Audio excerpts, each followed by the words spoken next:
cair. Quando João cai, ele vem com a destra direita, a mão direita, e levanta João, e o que me chama a atenção é que ele vai dizer no versículo 18, ele diz assim: eu sou o último no final do primeiro, eu sou no final do 17, eu sou o primeiro e o último, e aquele que vive, estive morto, eu estive morto, mas eis que estou vivo pelos séculos dos séculos. Isso me chama muita atenção, porque ele morreu, mas está vivo. Aleluia. Você poderia dizer para alguém: Jesus Cristo está vivo. Aleluia. Queridos, não obstante a isso tudo, nós vamos ter uma descrição apurada. Quando Paulo vai escrever aos Filipenses, no capítulo 2, a partir do versículo 5, ele diz: tendo, não teve por usurpação ser igual a Deus, mas ante a si mesmo se humilhou, tomando forma de servo, pelo que foi visto em figura humana, padecendo em morte, morte de cruz, pelo que Deus também o exaltou soberanamente, ele deu um nome que está acima de todo nome, para que o nome de Jesus se dobre todos os joelhos no céu, na terra e debaixo da terra, e toda língua confesse que Jesus Cristo é o Senhor, para a glória de Deus Pai. Abra sua Bíblia comigo no livro do profeta Isaías. Isaías também vai nos dar uma descrição. Isaías, escrevendo a respeito de Cristo no capítulo de número 53, ele vai dizer assim: quem creu em nossa pregação, e a quem foi revelado o braço do Senhor, porque foi subindo como renovo perante ele, e como raiz de uma terra seca, não tinha aparência nem formosura, olhamos, mas nenhuma beleza víamos que nos agradasse, era desprezado e o mais rejeitado entre os homens, homem de dores, e que sabe o que é padecer, e como um de quem os homens escondem o rosto, era-lhe desprezado, e dele não fazemos caso. Isso aqui me chama muito a atenção, me dê toda a sua atenção, porque isso aqui chama muito a atenção. Isaías, o profeta messiânico, vai dizer que Cristo, ele não tinha aparência nem formosura, era como raiz de uma terra seca. O que é uma raiz de uma terra seca? Aqui Isaías estava profetizando em que contexto o Cristo ia aparecer, em um contexto em que Roma era seca, Roma não tinha amor, Roma destilava ódio, Roma destilava avareza, Roma destilava suntuosidade, Roma era alguém que desprezava as pessoas e não dava olhar nem oportunidade para pessoas simples. Então ele aparece como raiz de uma terra seca. A Bíblia diz que nenhuma beleza víamos nele para que o adorasse. A Bíblia diz que ele foi o mais desprezado. Deixa eu lhe dizer uma coisa e preste atenção: se tem alguém que conhece o que é desprezo, é Jesus Cristo de Nazaré. Se tem alguém que sabe o que é abandono e rejeição, é Jesus Cristo de Nazaré. Porque o Senhor fala isso, pastor. Eu lhe falo isso com base nas Escrituras. A Bíblia diz que eles olhavam para ele, mas não via nada que agradar. Ele era o mais rejeitado entre os homens. Alguns historiadores dizem que aonde Cristo estava, quando os homens passavam, olhavam para ele e viravam o rosto, porque não se agradava da sua aparência, nem da sua maneira de viver sobre a face da terra. E até hoje não é diferente. Tem pessoas que olham para pessoas que são semelhança de Cristo e não se agrada, não quer comunhão, acha que o errado somos nós, despreza, não dão valor, não reconhece. Mas um dia a igreja será tirada da terra, um dia a igreja será arrebatada.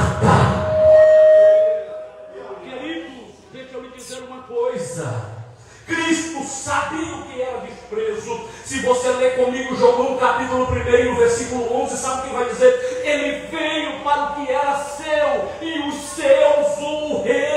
rejeitaram. Ele foi rejeitado pelo seu próprio povo. Deixa eu dizer, quem rejeitou Cristo não foi as pessoas que não conhecia, foi quem conhecia. Às vezes você se sente mal porque alguém da sua família lhe rejeitou, porque alguém que lhe conhece lhe rejeitou, o seu patrão lhe rejeitou, o seu amigo lhe rejeitou, o seu cônjuge lhe rejeitou, mas Cristo foi o mais rejeitado entre os homens.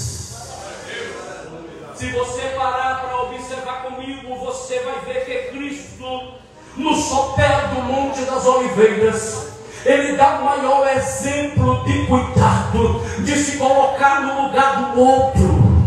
Sabe o que vai acontecer? Jesus Cristo está orando e Judas prepara todo o cenário. Sabe quem é Judas, o Iscariote? Era um dos discípulos de Cristo. Era uma pessoa que teve a vida impactada pelo exemplo de Cristo. Era alguém que teve exemplo de Cristo, mas não seguiu. Pregou Cristo e vendeu por 30 moedas de prata. Isso era o preço de um escravo. Ele disse: olha, eu entrego, se vocês me derem 30 moedas de prata. E eles deram. Você imagina a decepção. Quantas vezes eu e você apostamos em alguém, ajudamos alguém, damos a mão a alguém, abrimos uma oportunidade para alguém e somos esquecidos, e a pessoa não valoriza, não reconhece, e a gente fica triste. Você imagina Jesus passar anos e anos investindo em Judas e depois saber que Judas o vendeu. Vou mais além. Você sabe quem é Judas? A palavra Judas é uma variante do grego da palavra Judá. Supostamente Judas era da mesma tribo que Jesus, da tribo de Judá. Iscariote é a palavra que quer dizer Quiriote. Quiriote é o nome de uma cidade próximo a Jerusalém. Era gente da gente, era povo do seu povo que o rejeitou. Mas se a rejeição terminasse aí, estava tudo bem. Não terminou não. Quando os soldados chegaram para prender a Cristo, os soldados perguntam, a guarda pretória olha para Cristo, olha para os discípulos e diz: quem é Jesus? E Jesus disse: eu sou Jesus. Ele disse: prendei-o. E vão prender a Cristo. Quando vão prender a Cristo, Pedro saca de uma espada, fere a cabeça de Malco e corta-lhe a orelha cai no chão. Deixa eu lhe dizer uma coisa, ele não estava mexendo com qualquer pessoa, ele estava mexendo com um soldado romano, e quem mexia com o soldado romano naquele contexto morria. Mas Cristo toma a frente de Pedro, tipo dizendo que você não vai tocar em Pedro, eu vou levar a cabeça de Pedro, porque eu amo a Pedro, apesar dos seus defeitos. Deixa eu dizer uma coisa, aí você se alegra, você vê um exemplo desse, Cristo tomando a frente dos discípulos, dizendo: sou eu a quem vocês procuram. É tipo dizendo: deixe eles em paz. Os discípulos não têm nada a ver. Cristo está dando a cara a tapa, está dando a vez dele para os outros, e ele é levado. Quando ele é levado, esse mesmo Pedro que ele levou o pescoço, lá na frente, alguém pergunta: você conhece ele? Pedro diz: eu nunca vi esse camarada. Você andava com ele? Eu nunca andei com ele. Você vivia com esse camarada? Eu não conheço ele. Aleluia. Aleluia. Mas Cristo é a maior expressão de amor que já existiu sobre essa terra. Se você quer saber o que é amor, leia os evangelhos, leia a história de Jesus, que deixou seu trono enlaureado e veio à terra para sofrer por amor de mim e de você. Ele veio pagar o preço na cruz e disse: está pago, está consumado. Como eu lhe falei, se a rejeição terminasse aí, tudo bem.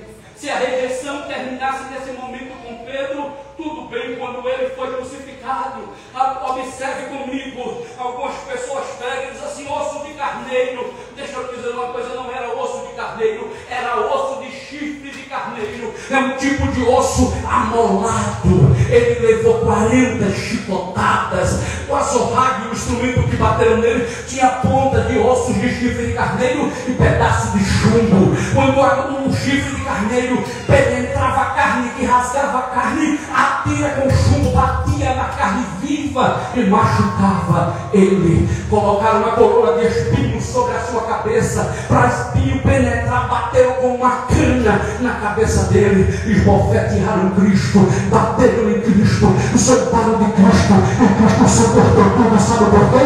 Por causa de mim, e por causa de você.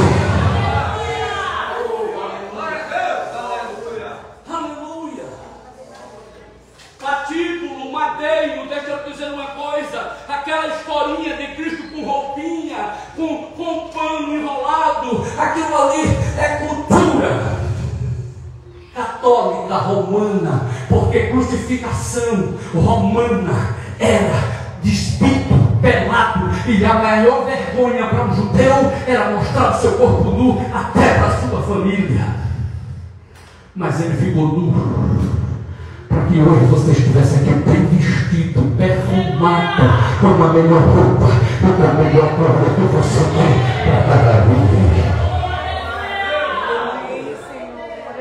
Carregou um patíbulo, uma madeira pesada, a arte da cruz, foi levado, escarnecido pelas ruas de Jerusalém, o corpo debilitado devido às feridas. Quando chegou lá, ele teve sede, pediu água, lhe deram vinagre misturado com vinho, isso arde. Quando colocaram na boca que ele tentou beber, ele não conseguiu. O líquido espuma e pega nas feridas. As feridas começam a doer, ele começa a se contorcer. Estende uma mão, prego numa mão, prego na outra mão. Não é na mão, não é no antebraço, porque se for na mão, a carne da mão rasga e o prego vai sair da mão. O prego é aplicado no antebraço.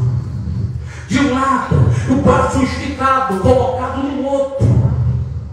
Os pés colocados, um prego, depois o outro sobre outro prego, e as pessoas começam a zombar dele, quando ele começa a dizer Eli, Eli, lama sabachthani, que quer dizer Deus meu, por que me desamparaste?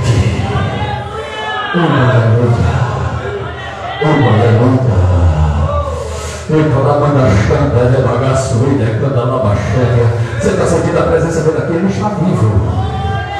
Ele está vivo. Amém, Senhor.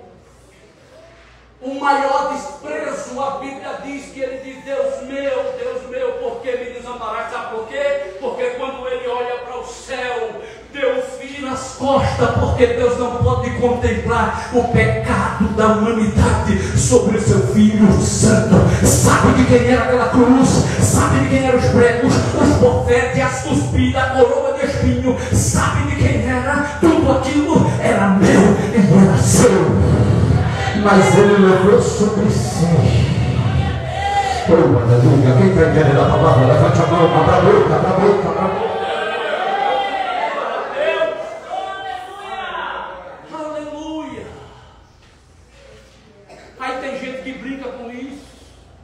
Tem gente que acha que a gente montou tudo isso aqui para brincar de igreja. Tem gente que acha que a gente vem aqui, veste essas roupas, somos quadrados, antiquados, portamos a Bíblia Sagrada. Porque não, isso é para representar, isso é para mostrar. Deixa eu me dizer uma coisa, isso é transformação de vida. E só Jesus faz. Só Jesus faz. Só Jesus faz. Só quem é alegre por receber a salvação, só quem é alegre por reconhecer a cruz. Aleluia, aleluia. Rejeitado, indigno, a um do qual os homens viravam o rosto, menosprezado. Eu fico pensando, quando às vezes eu vou a lugares que eu não sou valorizado, as pessoas não me tratam bem, e eu digo, nunca mais eu piso aqui. Ele poderia ter feito isso. Ele poderia dizer, eu vim para cá para salvar a humanidade, Mas sabe o que ele disse? No meio disso tudo, você sabe o que ele disse? Pai, perdoa-lhes, porque não sabem o que fazem. Aleluia, aleluia, aleluia. Oh, aleluia, ele é nobre, ele tem nobreza em si. É por isso que quando João contempla, está escrito na coxa: Rei dos reis e Senhor dos senhores. Aleluia, e um dia ele vai voltar. Ah, mas eu ouço isso o tempo todo, desde que eu sou criança eu ouço. Nunca teve tão perto a vida de Cristo. Terremoto, maremoto, tempestade, pai contra filho, filho contra pai, reino contra reino, nação de guerra, nação e guerras e rumores de guerra. Você tem visto? Deixa eu lhe dar uma notícia: a guerra na Ucrânia e na Rússia ainda não acabou. As informações não chegam, mas a guerra continua. Tem gente matando e gente morrendo. E Jesus disse: os sinais dos tempos era guerra e rumores de guerra. A China quer atacar os Estados Unidos. O Japão, a China quer atacar Taiwan. Taiwan quer atacar a China. Para onde se vira é guerra e rumores de guerra. Só há um caminho. João capítulo 14, versículo 6. Jesus disse: eu sou o caminho, a verdade e a vida. Ninguém vai ao Pai a não ser por mim. Deixa eu lhe dar uma notícia que você precisa ouvir. Não tem outro meio, só Jesus Cristo de Nazaré que salva. Romanos capítulo 6, versículo 23. O salário do pecado é a morte. Sabe por quê? Jovens estão se perdendo. Sabe por que vidas com 16, 17, 19, 20 anos estão se acabando? Porque se afunda no latoeiro das drogas. E o salário do pecado é a... Mas o dom gratuito de Deus é a vida eterna por meio de Jesus Cristo, nosso Senhor. Quem veio aqui para adorar a Ele essa noite? Quem veio para adorar a Ele?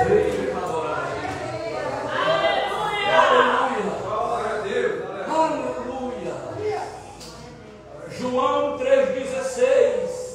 Porque Deus amou o mundo de uma tal maneira que deu seu Filho unigênito, para que todo aquele que nele crê não pereça, mas tenha a vida eterna.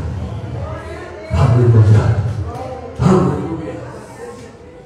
Essa noite, mais uma vez, você tem a oportunidade. Essa noite, mais uma vez, Deus, através dessa humilde porta, Deus abre uma porta de salvação para a sua vida. Mas deixa eu dizer uma coisa: Jesus nunca forçou ninguém a nada.